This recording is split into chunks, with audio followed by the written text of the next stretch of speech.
At the beginning of the movie, we are introduced to Rob, a quiet, withdrawn kid living out of a rundown roadside motel in the middle of Florida with his father. There's no mom in the picture, not anymore, and the two of them are basically just going through the motions of life, day after day, in a town that doesn't seem to want either of them. Before school one morning, Rob does something small that ends up changing everything. He wanders off the path into the woods near the motel, just killing time before the bus comes.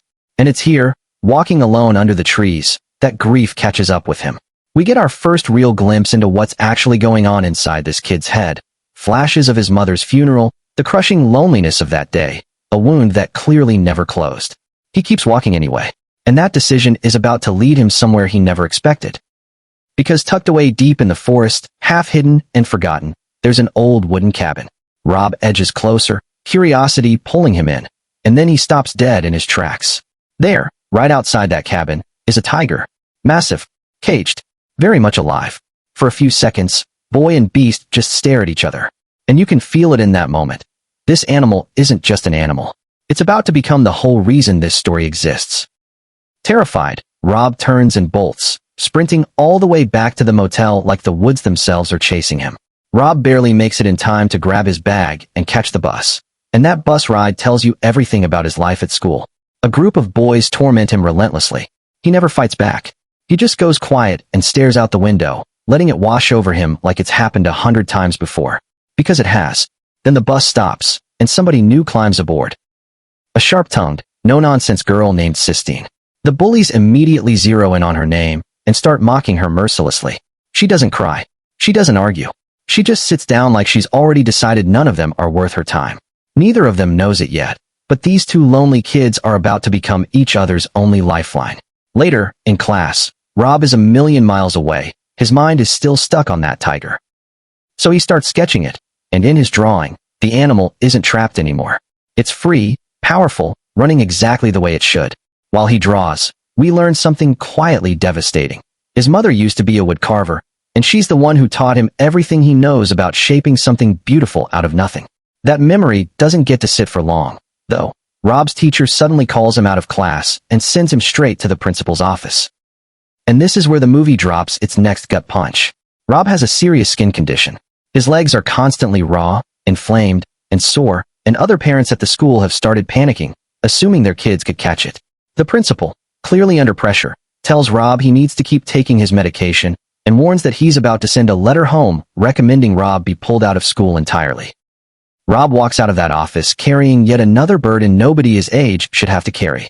Walking through the hallway afterward, Rob spots a teacher who's dropped an armful of papers. Without a second thought, he rushes over to help. Her name is Miss Mills, and she notices the drawing still in his hand, the tiger. She's genuinely stunned by his talent. She tells him he has real skill, encourages him to keep drawing, and promises that when she gets back from a short leave, she wants to see more of his work. It's a tiny moment, but for a kid who's used to being invisible or mocked, it means everything. Outside after school, though, chaos breaks out again. Rob spots a group of kids chasing Sistine across the yard, still hammering her with jokes about her name. She finally snaps, throws a punch, and gets shoved to the ground by a girl twice her size. Rob, scared out of his mind but unable to just watch, runs in to defend her. Big mistake. The bullies immediately turn on him too, and he has to run for it. That evening, on the bus ride home, a bruised and disheveled Sistine gets laughed at yet again by the other kids. Furious and humiliated, she drops into the seat next to Rob and unloads how much she hates this town, these people, everything about her new life here. Rob, trying to comfort her in the only way he knows how, tells her about his condition. And Sistine, in a moment that's darkly funny and a little heartbreaking, actually asks if she could somehow catch it, thinking maybe then she'd get to stay home from school too. Rob gently explains it doesn't work that way. It's not contagious. Never was. Something shifts in her after that. She promises that if he does end up stuck at home, she'll personally bring him his schoolwork so he doesn't fall behind. That night, Rob's dad reads the school's letter and completely loses it. He's explained 100 times that his son's condition isn't contagious, but nobody at that school seems to want to listen. Still, defeated, he decides to just keep Rob home for a while rather than keep fighting a losing battle. He administers Rob's medication in silence, then goes back to making dinner like nothing happened. Alone in his room that night, Rob turns to the one thing that makes him feel close to his mother, carving. With a small knife and a block of wood, his mind wanders straight back to the tiger. And this time, instead of carving the tiger, he carves something else, a tiny wooden figure of Sistine. That night he dreams of her, riding on the tiger's back, tearing freely through the forest like she was always meant to be there. The next day, while helping the motel's kind cleaning lady, Willie Mae, with her chores, Rob gets pelted with an object thrown from the school bus by the same bullies as it passes. It hits him hard in the ribs. Furious and humiliated all over again, he imagines, just for a second, what it would feel like to have that tiger standing beside him, backing him up. Not long after, Sistine steps off the bus with his homework, exactly like she promised. And this time, Rob makes a decision. He tells her about the tiger. Her reaction is instant and electric. She demands to see it immediately. They sneak into the motel, grab some of Rob's father's clothes for her to borrow, and along the way Sistine notices something in the room. Dozens of small wooden statues, all carved by Rob. She's blown away, comparing him, only half-jokingly, to Michelangelo. Then she finds the little wooden figure of herself, carved just the night before, and can't stop laughing about how good it is. Together, they head into the woods and reach the cabin. Standing in front of the cage, Sistine is horrified. Why would anyone lock up something so magnificent? Rob admits he thinks it belongs to Beecham, the man who owns the motel. That answer only makes Sistine angrier. She's convinced the tiger deserves to be free, no question about it. But there's a problem. The cage is locked tight, and they have nothing to break it open with. Suddenly, they hear a car approaching. It's Beecham. The two kids bolt, disappearing back into the trees before he ever sees them. Back at the motel, Sistine calls her parents to come pick her up. When her mother finally arrives, she immediately starts scolding her for vanishing for hours, and then notices she's wearing someone else's clothes. The argument that follows is loud, tense, and painfully familiar to anyone who's ever butted heads with a parent. Sistine climbs into the car still fuming, and they drive off mid-fight. The next day, while helping Willie Mae again, Rob asks her something that's clearly been eating at him. What does she think about people keeping wild animals locked up? Willie tells him a story from her own childhood.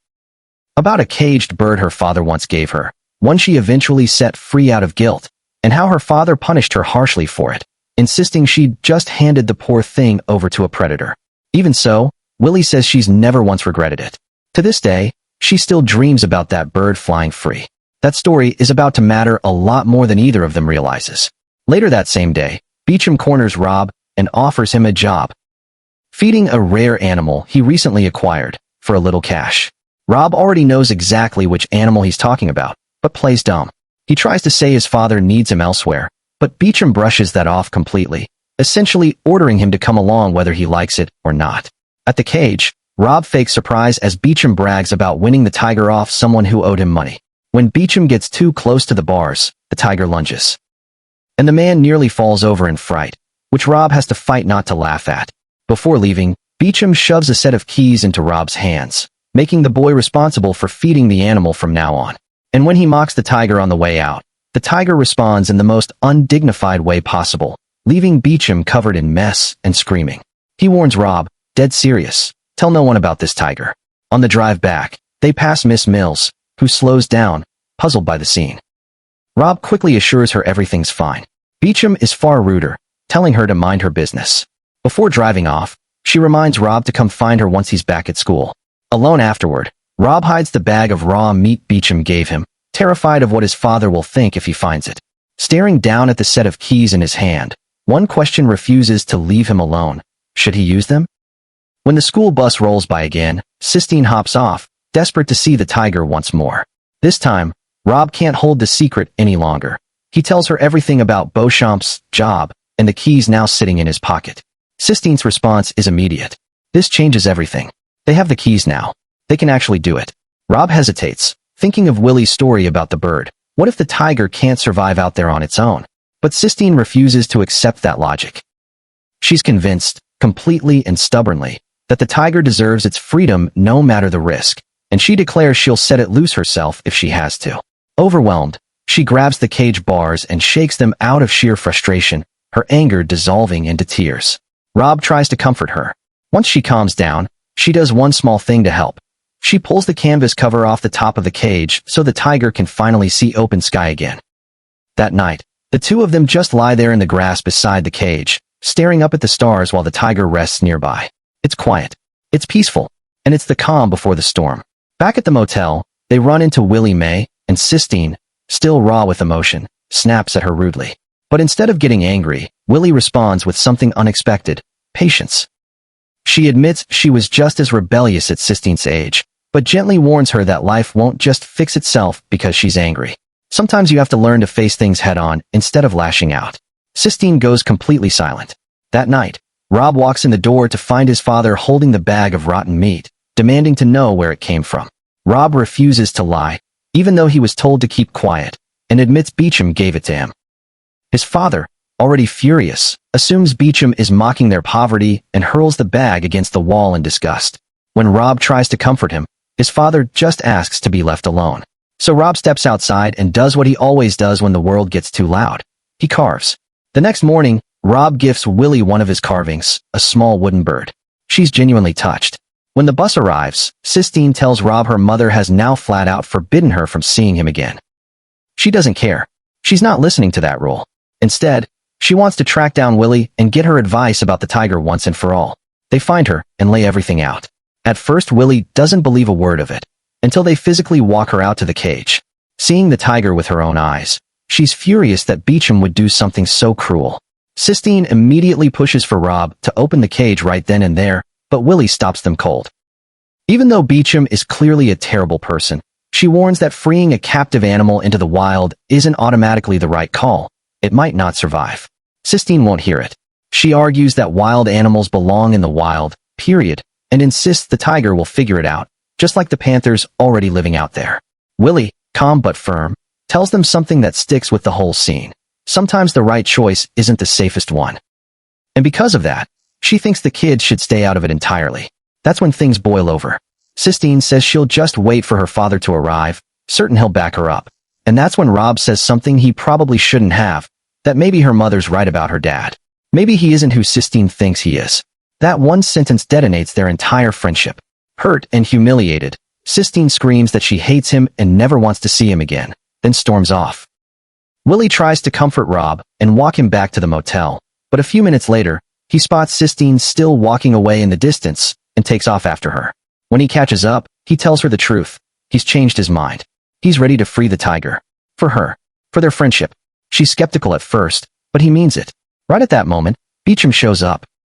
After a quick, awkward introduction to Sistine, he orders Rob to pick up another meat delivery later that day, then mentions he has business to sort out with Rob's father before driving off.